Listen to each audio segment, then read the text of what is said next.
I'd like to talk about food. I have a great relationship with food. I love it very much. But I know a lot about food because of my career. Do you want us to tell you the facts about food or the high-flying disc? And that's where I want to be. That's as far as this conversation is really going to go today. Because that's the question that we want you to answer. Because there are so many facts about food that keep you from the high-flying disc. And those facts present themselves over and over again in more facts and more facts and more facts. But it doesn't have to be that way. You could choose the high-flying disc version, and you could create different facts. And you don't believe that. You don't believe that. So this conversation is going to be way harder than anybody wants it to be. Assuming I take myself out of the equation and the people that walk in and they hurt, and that's a fact. And I certainly know that the best way for them to not hurt is to get in alignment and to get on the high-flying disc. Yes. But if I want to give them instant, quick, you can feel better tomorrow remedies, then do it by all means. Because that's the path of least resistance. Okay. And that's why their inner being brought them to you. We're never suggesting that you don't offer any soothing or remedy that you have at your fingertips, but sometimes you do yourself a disservice by getting too wrapped up. In the majority of cases, what's bothering them started a long time before this symptom. And you're giving them the $100,000 so that they can take a better journey right now, when what they really want to do is stop creating that situation. So while you might give them the remedy that improves this, they're probably going to get themselves there again and again and again and again, unless you're proceeding from what you really know. So I can teach them that all food is good, but there's some food that's better? It's sort of like someone showing up with a big wound. Okay. And you wouldn't say to them, you know, you create your own reality, as they're dripping all over everywhere. And you know, this is a consequence of the vibration that you've been offering. Yes. And I'd like to show you how to get into a better frame of mind. If you were on the high-flying disc, you wouldn't be bleeding to death right now. In other words, of course, stitch them up. Stitch them up.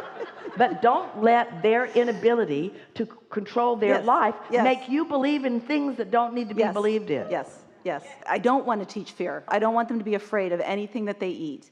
And I try to do that in a way of, this is a temporary, this is just where we are right now. But it does seem to me that there are some foods that have different vibrations than others. And I'm not talking about for weight loss or anything like that. I'm talking about just the strength and the vibration of vegetables versus Cheetos. And vegetables, high-flying disc. Cheetos, high-flying disc. Yeah. We're just messing with you.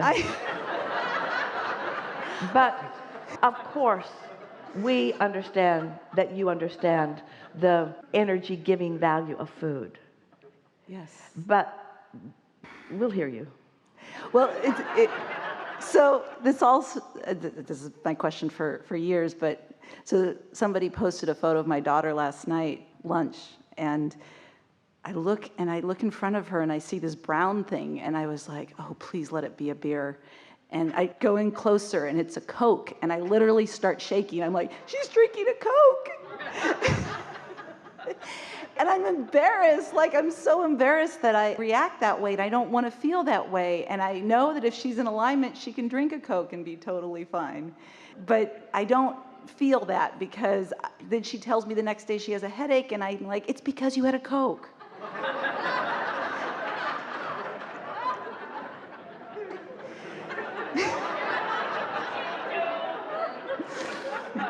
But I don't want to kick her out.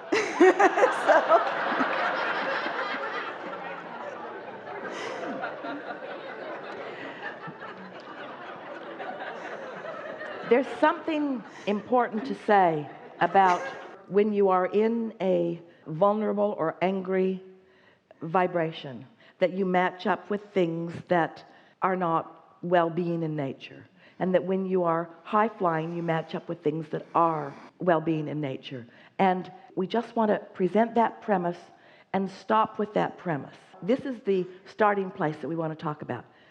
Receptive mode, elation, appreciation, love. Receptive mode, vulnerability, insecurity, anger. Now we're deliberately making extremes here. This is the receptive mode, because receptive mode doesn't just mean being receptive to your inner being. It means what you've been broadcasting has put you in the receptive mode of something. If what you've been broadcasting has put you in the receptive mode of your inner being and infinite intelligence, then that combination of you and you is going to inspire you to different behavior. You're going to receive different inspiration about different things. But if you're vulnerable or angry, as much of the world is, or insecure or focused on unwanted things, then that receptive mode is going to match you up with things that perpetuate more of that. And so that's why this isn't just a conversation about food. This is a conversation about everything. So any discussion that is about anything other than what receptive mode one was in before it happened is a conversation that's not going to bring much clarity. So we just want to say this. Almost all discussions about politics and food and religion and parenting and all the social issues are from this receptive mode. The majority of the population is on this receptive mode, and that's the dialogue and that's the experience that they're having. And the thing that is so confusing to them is they think they're just telling it like it is. They think they're just presenting the facts. They don't know they have created the facts that they are now presenting. So it's just this wallowing in all of this stuff that is not wanted, and all this looking for remedies in a place that they cannot be found. Oh, stopgaps, yeah, you can sew them up and keep them from dripping all over your counter. You can stopgap it, but you're not going to make any real headway until you get consistently in the receptive mode. Now, we acknowledge the majority of people who are coming to you aren't ready to go there. They want you to give them something else. We just want you to understand what you're doing. And we don't want you to get all facted up in this causes this, and this causes this, and this causes this. Because there's so much more to the story before those facts occurred that you and everybody else is not taking into consideration. And until you do, you're not going to be able to explain it. There are all kinds of people that are absolute anomalies to the food that they are eating by today's standards. They have no business living that long. They have no business feeling that good. They have no business. They should have died a long time ago, given the diet that they've been living. There are other factors that are involved in the equation, you see. Yes. And so that's what you want to do. You just kind of want to soften it with them and do the best you can to soothe them. That's always what teachers do. Teachers and uplifters and healers, you just soothe, soothe, soothe. But you are not soothing your daughter when you freak out when she's drinking a Coke. Yes. You're not soothing her. That's not a soothing thing. It's not honoring her judgment. It's not acknowledging that she gets to decide what she wants. And there was a time not that long ago that a mother would have freaked out if she thought it was a beer and been happy if she thought it was a Coke. In other words, things are really changing, aren't they? I'm a strange parent. You help us say what we began with this morning in a really strong way. It is such a difficult thing to get around your own beliefs. And each person you meet and the facts that they present to you, the evidence that they present to you, just shores up a belief. And so we're wanting you to just ask often, am I in the receptive mode? Am I in the receptive mode? Am I in the receptive mode of what Source knows? In other words, there are so many people that are just looking around at what is. They're looking at what is, at the facts of what is, and debating the facts of what is until they get a big enough consensus in order to say, this is what is. We just keep wanting to say to leading edge thinkers like you, what is doesn't mean diddly squat. Don't keep recreating what is because you believe so much in what is.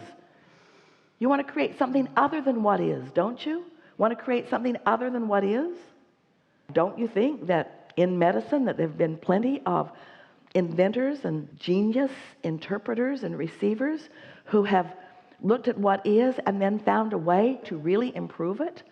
And it wasn't by looking at what is. So? I love all of this. So when the complaint comes to me, I don't feel well.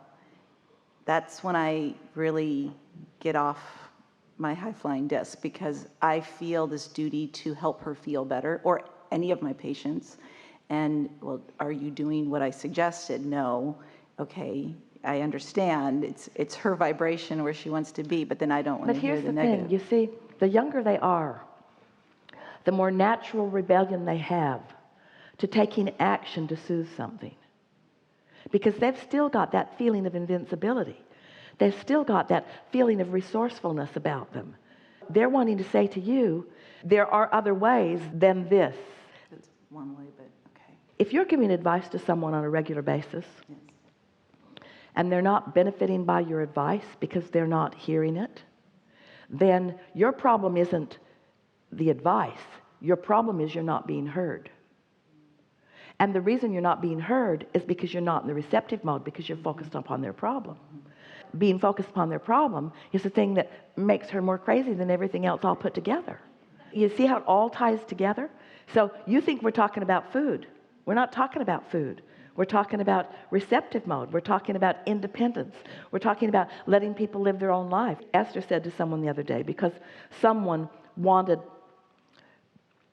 her and her Abraham Hicks publications to offer a survey to clients. And Esther said, the problem with a survey is when you ask people what they think and they tell you, then they want you to do what they told you they wanted you to do. And if what they want you to do isn't a good idea for the whole, now you've just made a whole lot of people mad. Because you ask them what they think and now they tell you and then you don't do it. And we want you all to get in that place where you're not asking so many people what they think, where you're just tuning in to who you really are and following the inspiration that comes from that, you see.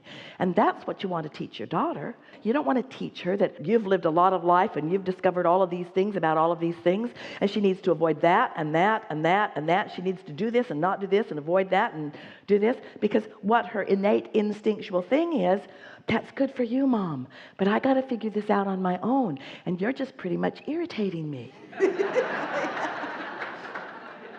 It's true of every parent-child relationship. They've come to teach you their invincibility, and you are hell-bent on showing them the pitfalls that they must overcome, and the two just don't jive. And one is receptive mode and one isn't.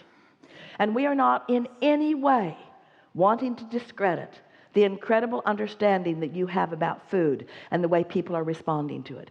That's not what this conversation is about. What you're doing is an important thing, and you're bringing a lot of soothing to a lot of people. But there's another soothing. Your daughter is asking for another soothing altogether, and most of the people that you will be interacting in going forward will be asking for that getting into the receptive mode soothing as well. And that's what I feel like I want to do now. So when the patient comes in and I teach them, probably for their words, about intuition and what feels right to eat and what it feels like, asking them to kind of tune into their body before they make their food decisions. Is that possibly a helpful way to start teaching them about getting in the receptive mode? It is, and you'll have to figure out, it depends on where they are. Usually when people are in stress, they don't want you to teach them how to think. They want you to just give them something to make them feel better. And that's been happening to you so much that that's the way you are now prone to go. But it's not 100%. Maybe 10% of your patients are ready for this conversation, where the majority of them only want this. We are not so interested in your help to them, because there's lots of help coming to them in lots of different ways. We're interested in your understanding about this. Yeah. Okay, that makes more sense. Thank Yeah. you very much. Really good. Yeah.